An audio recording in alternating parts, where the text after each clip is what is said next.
দেখো, আমার মতে এখানের বেস্ট ডিশ হলো এই চিলি গার্লিক পেপার প্রন। জায়গাটা হলো টিবেটান ডিলাইট, যেটি প্রকৃতপক্ষেই কলকাতার একটি হিডেন জেম। প্রায় 40 বছর আগে চপমুড়ি খাওয়া কলকাতাবাসীকে প্রথম তিব্বতী খাবারের স্বাদ দেয় এই টিবেটান ডিলাইট।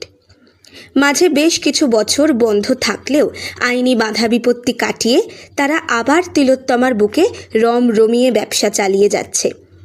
এই তিব্বতী খাবারের ঠিক সকাল 11:30 থেকে রাত 9:30 পর্যন্ত খোলা থাকে।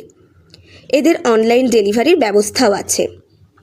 সরু গলি দিয়ে ঢুকে আসার পর ভেতরের অ্যাম্বিয়েন্স ছিল ঠিক এই রকম লাল আলোয় মোড়া।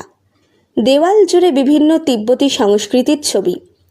সিটিং ক্যাপাসিটি বলতে এই 4টে টেবিল, যা কিনা ফাঁকা থাকা ভীষণ দুষ্কর।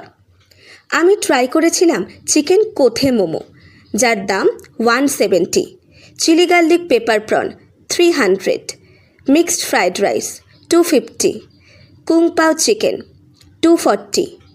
প্রতিটা খাবারের স্বাদ ছিল খুবই ভালো।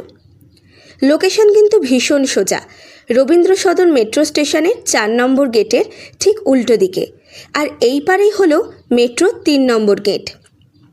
Thank you, do subscribe and follow for more.